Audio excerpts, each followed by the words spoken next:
Olá, paz do Senhor, tudo bem? Eu sou Flávia Grégio e essa é a nossa quinta e última aula do nosso curso Planeja Kids, que é um curso exclusivo para o grupo Mala de Ideias.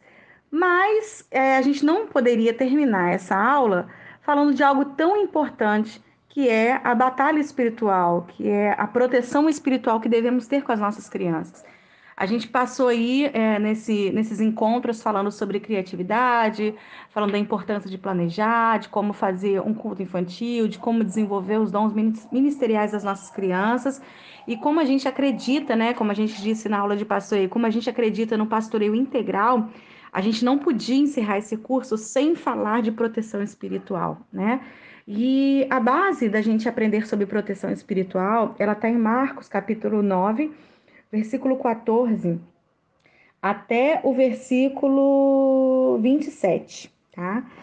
E quando a gente fala batalha espiritual, quando a gente fala sobre libertação de crianças, as pessoas automaticamente, a mente delas, a visão delas vai muito na questão de como se fosse um exorcismo, uma possessão demoníaca, né?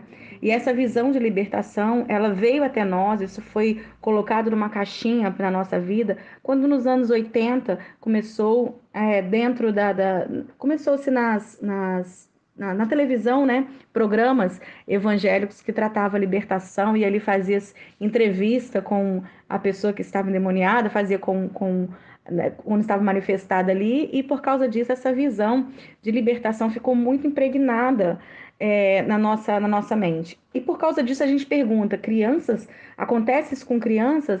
E a gente quer limitar o poder espiritual, né? Porque na verdade a gente acaba contradizendo. Muitas pessoas que trabalham com o Ministério Infantil não acreditam que criança precisa de libertação, não acreditam que uma criança pode, por exemplo, ficar endemoniada, mas acreditam que uma criança pode ser batizada com o Espírito Santo. Então, como que funciona a pessoa acreditar que o mundo espiritual é real, porque incentiva a criança a buscar relacionamento com Deus, mas acredita que esse mundo espiritual só existe no seu lado bom? Então a gente acaba contradizendo. E a gente precisa entender que as crianças, elas sim passam por batalha espiritual, e isso desde a tenra infância. A gente precisa entender que uma mulher, quando está gestante, aquele bebê ele também pode passar por batalha espiritual. A gente tem exemplos disso na Bíblia. Jesus, quando Maria estava grávida de Jesus, eles passaram por batalha espiritual desde o momento que havia um homem querendo matar o Messias. Moisés, no Antigo Testamento, Moisés ele foi perseguido ali pelo faraó. Houve uma batalha espiritual. Você acha que a mãe de Moisés não estava passando por batalha espiritual dentro da casa, onde um bebezinho de menos de 3 meses não podia chorar porque alguém podia denunciar aquela mãe e aquela criança ser pego? Então, assim, a gente precisa entender que isso existe. Também a Bíblia nos fala quando Maria encontrou com Isabel, houve ali um cumprimento, né, espiritual de Jesus com o seu primo João. Então, a batalha espiritual, o mundo espiritual, ele existe sim para as crianças, isso acontece desde o ventre, né? A Bíblia nos deixa muito claro sobre isso. E então a gente precisa descortinar a nossa visão de que a criança ela só tem batalha espiritual quando ela cresce, ou que a criança ela não pode ter visões espirituais. A gente tem algo muito comum, infelizmente, no meio das crianças, que é a questão do amigo imaginário. Tem muita X de Ministério Infantil que ainda acha que amigo imaginário é uma coisa saudável, traz essa visão educacional é, limitada de que é saudável a criança ter, mas na verdade o próprio Espiritismo fala de amigo imaginário que é saudável ter, porque a criança está tendo relacionamento com alguém, um espírito bom, ou e se mandar trazer, fazer atitudes ruins, é um espírito que não é de luz. Então, assim, eu acho que o mundo está ganhando muito espaço por causa da nossa incredulidade. E engraçado que nessa passagem de Marcos, né, o próprio pai diz: Senhor, ajuda a minha incredulidade. Então, o que falta, o que atrapalha ajudarmos as crianças no mundo espiritual? É exatamente a nossa incredulidade. É a gente limitar o espiritual numa caixinha. É a gente achar que criança precisa de apenas balões coloridos, festas, e achar que criança não passa por batalha espiritual. Então, é baseado, né, aqui na passagem de Marcos, capítulo 9, com o título do jovem possesso, algumas fala, algumas é o jovem lunático, é baseado nesse texto que a gente realmente acredita que uma criança ela passa por possessões, passa por batalhas espirituais desde a infância. Eu não vou ler a passagem toda, mas eu vou deixar disponível para vocês um mini curso sobre batalha espiritual aí de 3 aulas, que eu acho que vai te dar, vai te trazer uma significação maior, né? Mas eu te recomendo a ler os nossos livros sobre batalha, que fala também sobre batalha espiritual. Então eu não vou destrinchar essa passagem, mas eu quero deixar alguns detalhes para vocês aqui que você vai entender os princípios da libertação, que é baseado nesse princípio, né? E uma das coisas que eu quero destacar aqui é que o título da passagem está escrito o jovem lunático ou o jovem possesso, mas quando o pai leva a criança até Jesus, leva o filho até Jesus, Jesus pergunta para ele: há quanto tempo isso acontece? Ele diz que acontece desde a infância, ou seja, desde a infância aquele jovem estava passando por processos espirituais, né? E o pai, ele chega relatando o que estava acontecendo, né? Do físico que estava acontecendo, porque o mundo espiritual ele precisa do físico, né, para atuar. A gente vê lá no Jardim do Éden, o inimigo ele entrou na serpente para poder conseguir atingir o homem, né? E por que que entrou na serpente? Por que não entrou num cavalo? Por que que não entrou? Porque o inimigo ele entra mediante a brechas, né, que são dadas, né? E a Bíblia fala que a serpente era astuta e sagaz. Então houve ali uma oportunidade para entrar. Mas não quero destacar a questão da brecha, eu quero destacar a questão de que desde a infância a criança precisa de auxílio espiritual. Então o pai já chega, né? Como eu disse, precisa do físico para atuar. O pai já chega para Jesus sabendo qual o problema que o filho tinha, que era problema espiritual. E ele começa a narrar: olha, meu filho está emagrecendo, meu filho está rangendo os dentes, ele se joga. E é engraçado que esse perfil, durante muitos anos, as pessoas achavam que a epilepsia, que tem os sintomas muito próximos desse contexto aqui, eles acreditavam que a epilepsia era algo espiritual e usavam essa passagem para dizer isso. Queriam, a pessoa quando tinha um ataque de epilepsia, queriam ficar expulsando o demônio, quando na verdade nem existia um demônio, porque a epilepsia é uma questão neurológica. Então, o que a gente precisa para iniciar qualquer contexto espiritual com as crianças? Discernimento espiritual. Porque quando a gente olha para uma criança e a gente olha com essa visão pastoral integral, corpo, alma e espírito, às vezes a gente entra numa sala de aula, as crianças estão mega agitadas e você quer expulsar demônio. Sai, demônio de inquietação! Na verdade, nem existe isso. Vamos primeiro olhar o contexto da situação. A sala está quente, não tem ar-condicionado, não tem ventilação, as cadeiras são pequenas, não cabe as crianças, às vezes o sapato está apertado e às vezes o físico agita a criança e a gente coloca a culpa no espiritual. Então a gente precisa ter o discernimento. Eu já tive situações de querer ver a menina inquieta, expulsar demônio da criança, um demônio que não existia, porque a mãe, no final da aula, me relatou que a criança estava sem medicação. Então, cuidado. O discernimento ele é fundamental. A gente precisa realmente conhecer a necessidade do nosso rebanho, saber a necessidade dela para a gente saber como tratar, tá? E então aqui eu coloquei para vocês aqui os princípios para a libertação infantil, baseado nessa passagem, que diz o seguinte: o primeiro princípio: as crianças precisam de cobertura espiritual. A criança por si ela não se cobre, né? A gente fala no contexto aí também sobre autoridade espiritual. Jesus é a nossa autoridade maior. E o Senhor, ele concedeu autoridade aos pais, né? Deus deu autoridade aos pais. Os pais são autoridade sobre os filhos. Deuteronômio diz que a responsabilidade é dos pais. Então, os pais eles têm essa aliança perpétua com os filhos, né? E eles são responsáveis pelos filhos espiritualmente falando. E aí, nesse contexto, nesse princípio, a gente observa que os dois casos de libertação, aliás, todos os casos de cura e de libertação que a Bíblia narra de crianças, tem uma figura muito importante além de Jesus, que é o pai, que é a mãe, que é aquele que é autoridade sobre a vida das crianças. Então, a gente precisa entender que a criança ela não abre brecha no mundo espiritual. Quem abre brecha são os pais, é a família, quem é autoridade sobre a vida delas. É como um guarda-chuva, né?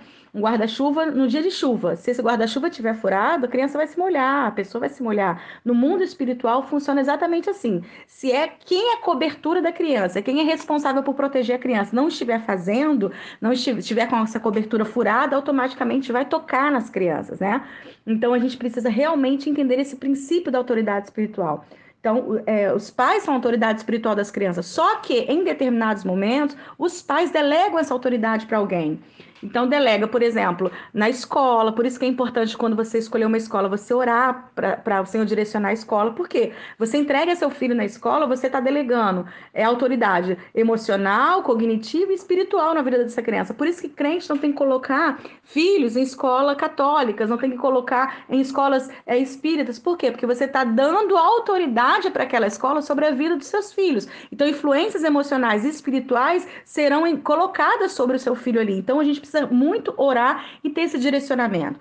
E assim também, quando os pais delegam a função, delegam a autoridade, né, para nós, na igreja, no Ministério Infantil. Então, quando a gente está dentro da sala de aula, que os pais trazem para nós, que nós nos responsabilizamos por aquela criança do mundo espiritual, significa que eu também posso dar cobertura espiritual para essas crianças, que eu também devo proteger essas crianças no âmbito espiritual. Então, o primeiro princípio que você precisa entender é que a criança, ela precisa de cobertura espiritual, ela precisa de alguém que proteja ela no âmbito espiritual, tá? Os pais, a igreja e nós, líderes de crianças, enquanto igreja, que somos pastores das crianças, tá? O segundo princípio, para você entender sobre a libertação infantil, é que a criança ela é o termômetro de casa, o termômetro do lar. Né? A criança ela vai refletir nas suas atitudes um problema que ela está vivendo. Então, por exemplo, a questão de amigo imaginário, né? O amigo imaginário ele pode vir de três formas diferentes. Ele pode aparecer por causa são demônios territoriais, algo que pode estar dentro da casa, pode ser heranças espirituais e pode ser também rejeição, né? Algum problema que a criança esteja passando. O amigo imaginário ele aparece mediante a um momento que a criança se sente sozinha. Então, às vezes é um problema que ela está passando, separação dos pais, um irmãozinho que nasceu. Então, ele vai vir mediante a oportunidade. Na verdade, o inimigo ele só trabalha com as ferramentas que a gente apresenta para eles, né? Então, a gente deu oportunidade, a gente deu legalidade, a gente abriu brecha, ele vem para atuar, né? Por isso que a Bíblia fala que ele fica ao derredor, que ao redor fica o Senhor nos guardando. Só que quando a gente abre a brecha, ele aproveita dessa brecha aí para poder atuar na nossa vida, na vida das nossas crianças, tá? Então, a criança ela vai gritar em atitude que está precisando de ajuda. Então, às vezes, a criança é muito agitada. E por que ela está muito agitada? O que está acontecendo? Será que ela tem ela precisa de alguma ajuda no âmbito cognitivo? Será que ela precisa de alguma ajuda no âmbito espiritual? Por isso que é importante você conhecer o seu cordeiro, tá? Terceiro, crianças não abrem brecha. Acabei de falar sobre a questão da legalidade. Então, ela precisa de cobertura e ela não abre brecha. Por quê? Por que ela não abre brecha? Porque ela não é responsável por ela no mundo espiritual. Quem é? São os pais.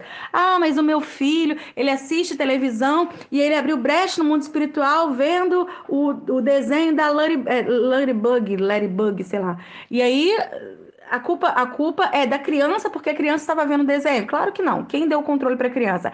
Quem permitiu essa criança de estar vendo desenho? Quem deixou essa criança com liberdade para assistir? Então, na verdade, existem muitas coisas que acontecem com as crianças que são erro dos próprios pais, né? Então, os pais se queixam de erros que cometeram ou de atitudes que não tiveram. E quarto, o posicionamento dos pais determina o caminho dos filhos, né? Que é o que retrata aqui em Marcos 9, né? Aquele pai, ele procurou Jesus, ele pediu ajuda a Jesus, ele disse, Jesus, Senhor, ajuda a minha incredulidade. Ele se posicionou diante de Jesus para pedir ajuda e houve libertação, né? A mulher cirofenícia foi até Jesus e disse para Jesus, Jesus, a minha filha está em casa terrivelmente endemoniada. Né? Então, houve um posicionamento dos pais. Então, para haver libertação de crianças, para haver uma ajuda espiritual para essas crianças, a posição dos pais, ele vai determinar o futuro dos filhos. Então, o pai, ele teve três atitudes fundamentais nessa passagem. Ele procurou ajuda, ele apresentou o problema e ele pediu ajuda. Então, ele teve a humildade de pedir ajuda. Existem muitos filhos de líderes nas nossas igrejas que estão precisando de ajuda espiritual. E muitos pais não sabem como fazer e têm vergonha de pedir ajuda no ministério infantil. Então, as nossas crianças, elas estão sim à mercê do inimigo, sabe? Não existe um demônio mirim, ou demônio. Na verdade, existe demônio mirim, né? Na verdade, o que eu quero dizer é que o diabo ele não vai pegar leve porque é uma criança. Pelo contrário, ele vai pegar pesado, porque uma criança morta é uma geração assassinada. Então, você precisa entender que a sua criança ela pode ser uma bomba atômica no inferno, mas ela precisa ser ativada no mundo espiritual. Moisés, né? Imagine se Moisés se o inimigo tivesse conseguido tocar em Moisés, né? Toda uma geração, Moisés o libertador, Novo Testamento, Jesus o libertador. Então, o inimigo ele vai sim tentar tocar nas crianças. Então, nós temos que proteger as nossas crianças no âmbito espiritual. E o que que protege as nossas crianças? É a cruz, né? O próprio Jesus protege as nossas crianças, a palavra, a oração, a disciplina e o legado espiritual. A disciplina ela é fundamental, ela faz com que a criança se sinta protegida no âmbito espiritual e também no âmbito físico, né? Uma das necessidades da criança é ser disciplinada. Mas essa disciplina que eu quero dizer são limites que tem que ser dados às crianças. Não é você bater nas crianças, não é você. São limites que precisam ser impostos. Isso vai gerar uma segurança na criança, gerando uma segurança, ela vai se sentir amada. E para encerrar, né, volto a dizer que eu vou deixar um curso um mini curso mais detalhado para vocês. Na verdade, eu quero que vocês fiquem com um gostinho de quero mais e estudem mais sobre batalha espiritual. E eu já entendi que uma criança ela precisa de batalha espiritual, que ela passa por batalha espiritual, que ela precisa de ajuda. E o que que eu posso fazer para ajudar essa criança? O primeiro passo para você entrar numa batalha é você se preparar, né? Uma guerra, por exemplo, ninguém espera chegar à guerra para se preparar, ou ninguém se prepara no campo de batalha, né? Os soldados eles são preparados antecipadamente. Eu vejo meu filho hoje está no quartel, está no serviço obrigatório do Exército, e ele está sendo preparado para uma batalha que a gente nem sabe se vai existir um dia, né? Se vai precisar ser usado. Então, assim, no mundo espiritual existe também. O apóstolo Paulo diz que nós temos que nos revestir da armadura de Deus. É legal esse revestir, vestir novamente. Todos os dias pedir ao Senhor, Senhor, vem me revestir com a batalha, com as suas armaduras espirituais.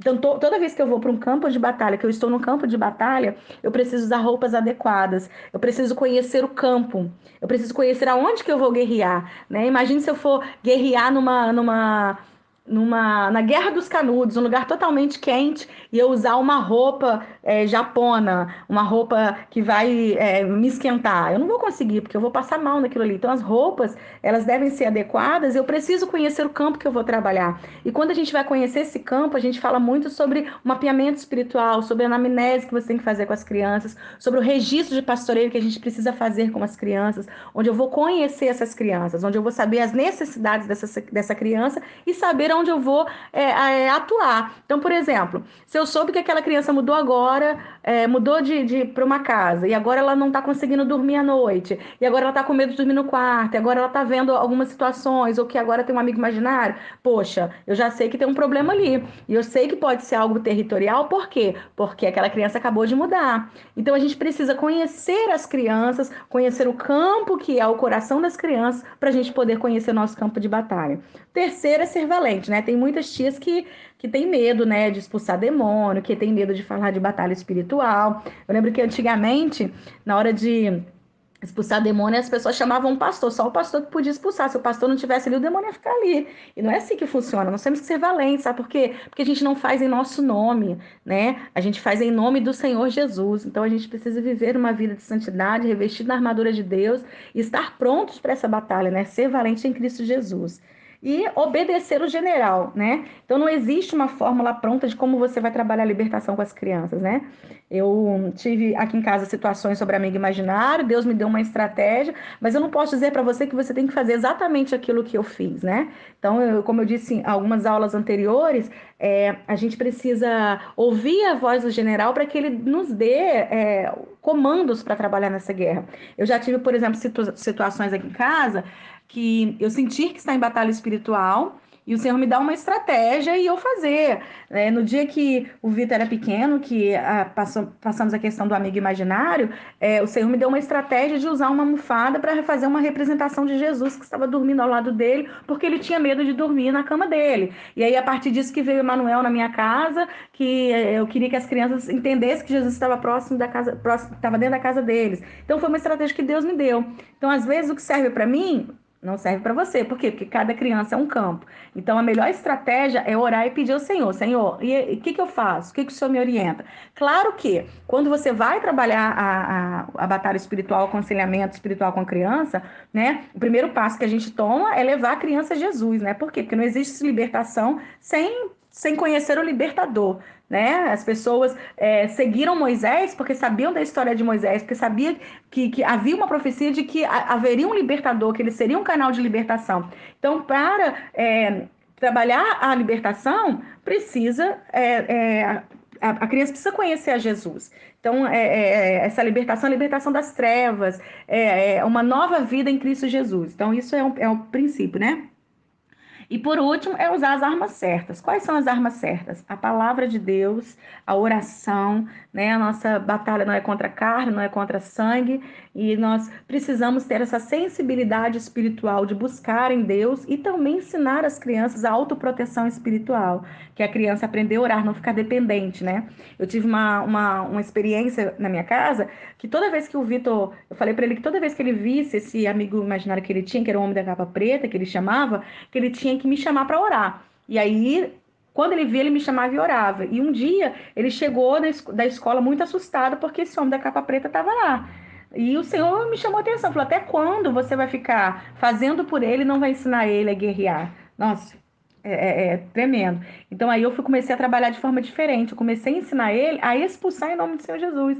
Ele não tinha que ficar na aba da minha sala, ele tinha que ter autoridade, saia, né? Tinha que ter autoridade. Ele, não, mãe, eu tenho medo de você. Você não tem que ter medo. Ele que tem que ter medo de você, porque quem é maior é o que está em você. Então a gente precisa ensinar as crianças essa autoproteção, ensinar elas a guerrear, tá? Isso é fundamental. E eu quero destacar uma coisa muito importante, porque eu recebo algumas mensagens, né, pedindo assim, tia Flávia, eu quero falar sobre amigo imaginário na minha igreja para as crianças. Irmãos, a gente não tem que falar de amigo imaginário, a gente tem que falar do amigo Jesus.